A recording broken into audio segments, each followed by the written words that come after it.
ماہنامہ دریافت سے انتخاب کی سیریز کے سلسلے میں قمر جمیل صاحب کا اداریہ، جس کا عنوان ہے شاعری کی بوتیقہ اور ساختیات۔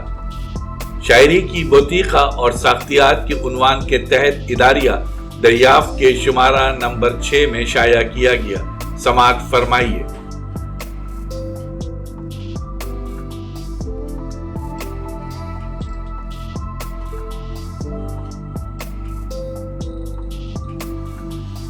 ساختیات کے ماہرین شاعری کے بارے میں کیا کہتے ہیں؟ تو سب سے پہلی بات تو وہی ہے جو وائکو نے کہی ہے کہ شعری دانش نے دیومالا تخلیق کی ہے، یعنی دیومالا انسانوں کی وہ تاریخ ہے جو ابتدائی معاشرے کے ان انسانوں نے تخلیق کی ہے جو فطری طور پر شاعر تھے۔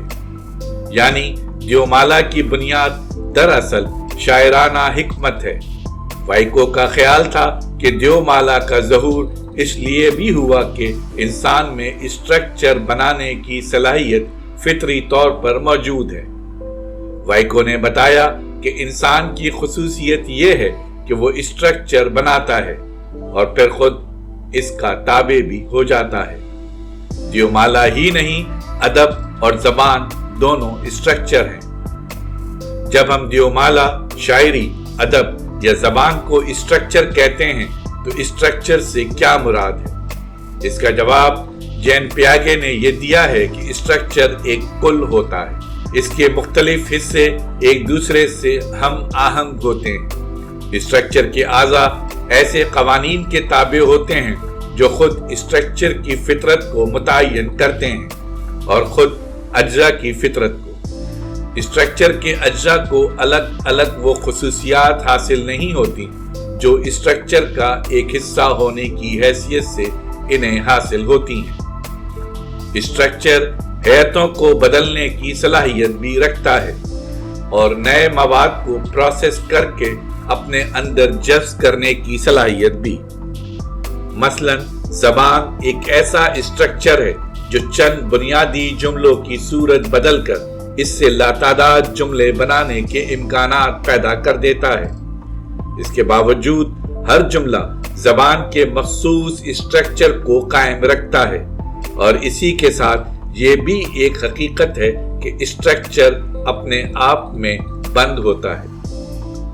زبان ایک ایسا اسٹرکچر ہے جس کے بارے میں سوسیئر نے ایک اہم بات یہ بتائی ہے کہ زبان اپنے پورے مظاہر میں دو اہم باتوں کا مظاہرہ کرتی ہے، ایک جسے لینگو کہا جاتا ہے اور دوسرا پیرول۔ یہاں واضح طور پر سمجھ لینا چاہیے کہ لینگو سے مراد لینگویج ہے اور وہ زبان جو ہم اپنی روزمرہ کی گفتگو یا تقریر یا کسی مکالمے میں استعمال کرتے ہیں وہ اسپیچ کہلاتی ہے۔ اسی کو ساختیات کی اصطلاح میں پیرول کہا گیا ہے۔ وہ ان دونوں کے درمیان جدلیاتی فرق قائم کرتا ہے اور اسی جدلیاتی فرق نے لسانیات کی ترقی میں عموماً اور ساختیات کی ترقی میں خصوصاً اہم رول ادا کیا ہے۔ سوسیئر نے ان دونوں کے فرق کو سمجھانے کے لیے انہیں شطرنج کے کھیل کے قواعد اور شطرنج کے انڈیویجول کھیل سے تشبیہ دی ہے۔ لینگو تو شطرنج کے قواعد کی حیثیت رکھتی ہے اور پیرول شطرنج کا وہ کھیل ہے جو دو کھلاڑی آپس میں کھیلتے ہیں۔ شطرنج کے قواعد شطرنج کے ہر انفرادی کھیل سے بلند ہوتے ہیں، لیکن یہ کھیل کے دوران عملی شکل اختیار کر لیتے ہیں۔ زبان کا بھی یہی حال ہے۔ زبان کی فطرت ہر انفرادی تحریر، تقریر یا مکالمہ یا خود کلامی سے بلند ہوتی ہے، لیکن ہر انفرادی تخلیق کو متعین کرتی ہے، لیکن یہ خود اپنا کوئی الگ اور ٹھوس وجود نہیں رکھتی۔ اس کے علاوہ یہ بات بھی اہمیت رکھتی ہے کہ انسان صرف بولنے یا لکھنے کی صلاحیت ہی نہیں رکھتا بلکہ زبان کی تشکیل کی صلاحیت رکھتا ہے، یعنی نشانیوں سائنس کے ایک ایسے نظام کی تشکیل کی صلاحیت رکھتا ہے جو خیالات سے مطابقت رکھتا ہو۔ یہ لینگو دراصل بولنے کی صلاحیت کی سماجی پیداوار ہے اور اسی کے ساتھ ساتھ ضروری روایات کے حافظے پر بھی مشتمل ہے۔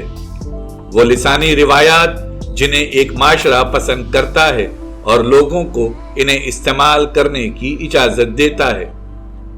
पेरोल इस आइसबर्ग की तरह है जिसका थोड़ा सा हिस्सा दरिया से ऊपर नजर आता है और बकिया सारा हिस्सा दरिया के अंदर होता है। लैंगू वो बड़ा हिस्सा है जो नजर नहीं आता लेकिन मौजूद रहता है। सारी की सारी जबान कभी एक साथ रूनुमा नहीं होती। जबान जिन तसव्वुरात का इजहार करती है इन्हें भी जबान का स्ट्रक्चर ही मुतय्यन करता है।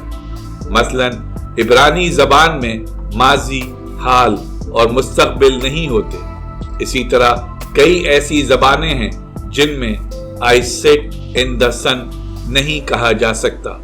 मसलन उर्दू में हम कहते हैं मैं धूप में बैठा हुआ हूं।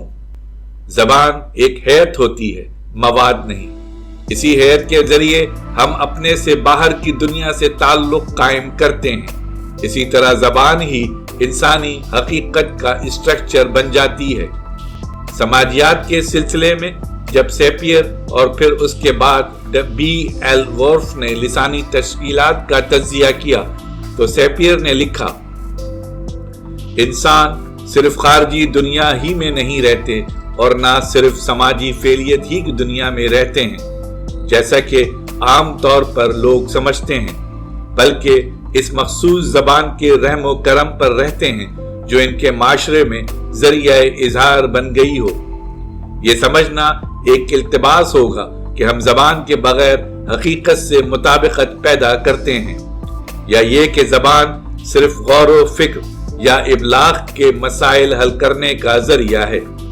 हकीकत ये है कि हकीकी दुनिया ग्रोह की लिसानी आदात से तश्कील पाती है। दुनिया की कोई दो जबानें इतनी मुशाबहत नहीं रखती कि वो एक ही समाजी हकीकत की अक्कासी कर सकें। वो दुनियाएं जिनमें मुख्तलिफ माशरे रहते हैं मुख्तलिफ दुनियाएं होती हैं, ना कि एक दुनिया जिस पर मुख्तलिफ किस्म के लेबल लगा दिए गए हों। हम इसी तरह देखते और सुनते और तजुर्बा करते हैं जिस तरह हमारे माशरे की लिसानी आदतें हमारे अंदर खास किस्म की ताबीर करने का रुझान पैदा कर देती हैं। इसका मतलब यह है कि ज़मानो मकान की ये कायनात एक तसलसल है जिसमें सरहदें या और किसी दूसरी नौइयत की तकसीम नहीं है और जिसे हर जबान अपने कल्चर की इस्तिलाहों में तकसीम करती है। हर जबान का फर्द उसे अपने कल्चर की इस्तिलाहों के जरिए देखता है और हकीकत को गिरफ्त में ले लेता है। इसका यह मतलब नहीं है कि हकीकत इजाफी है, बल्कि इसका मुशाहिदा मुख्तलिफ कल्चर के लोग अपने अपने अंदाज से करते हैं और इसके मुख्तलिफ पहलुओं का मुशाहिदा मुख्तलिफ कल्चर के लोग करते हैं। इसका मतलब यह है कि साख्तियात का बुनियादी फलसफा यह है कि ये कायनात आजादाना तौर पर मौजूद ऐसे मारूजात से मिलकर नहीं बनी है जिनका मुशाहिदा ठोस अंदाज से किया जा सकता है या जिनकी फितरी हदबंदियां की जा सकती हैं।